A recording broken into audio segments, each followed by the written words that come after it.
So I spent 2 months working and putting money aside in order to come to this place.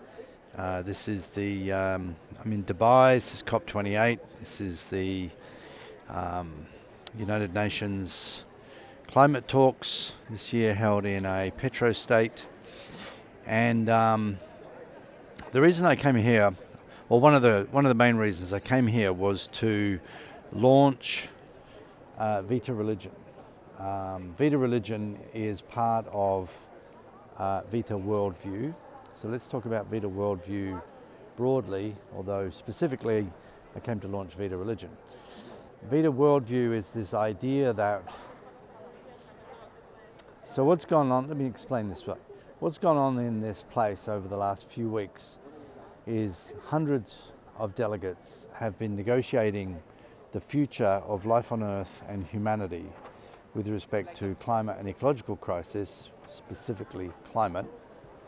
But they've been arguing that on the basis of a worldview grounded in capitalism, consumerism, economic growth, personal aggrandizement, promotions, national prestige, all of these things.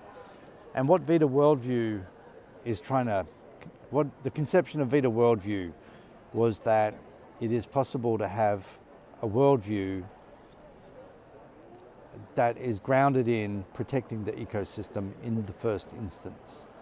Because the ecosystem is the life support system of the human race, and the ecosystem is the life support system of life on Earth. And that's my message. That was my mission. And I came here to launch part of that worldview. There's two parts to Vita Worldview. There is LifeWise philosophy, which is secular. And then there is Vita Religion, which is a registered religious institution that fosters reverence for nature. And I think this was absolutely the right place to do it.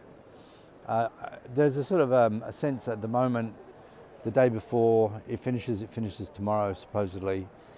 The final communique is not going to, it seems at this moment that the final communique that comes out of this, the consensus document, is not going to have a reference to phase out of the fossil fuel industry.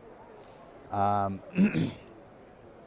looking at this from a broader perspective, looking at this from the light of the stars perspective, I think there's probably a 25% chance that civilization can find its way through the Anthropocene crisis and survive. But the better chance, I think, at the moment is looking like we're heading to extinction because of a runaway greenhouse effect, climate tipping points, and not too far away from the collapse of significant parts of global food production. And it's complex, You can say on one hand, you could try and point the finger and blame individuals for their intransigence, but this is the most complex thing that we've ever created, this global economy, this what is it, $11 trillion global economy and the 17 terawatt economy, or, this vast, complex interplay of politics and economics and ecosystems and science and belief, So, on one hand, you just want to take a human being and give them a good smack and say, wake up. And on the other hand, you just got to have empathy and just realize that, this may simply be as good as it gets.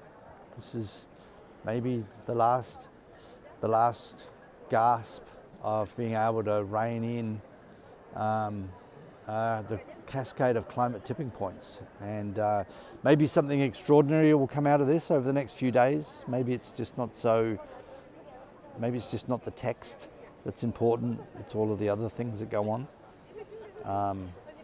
But anyway, so here we are. Vita Religion is launched yesterday at COP28. LifeWise philosophy is out. And let's have some more of this stuff soon.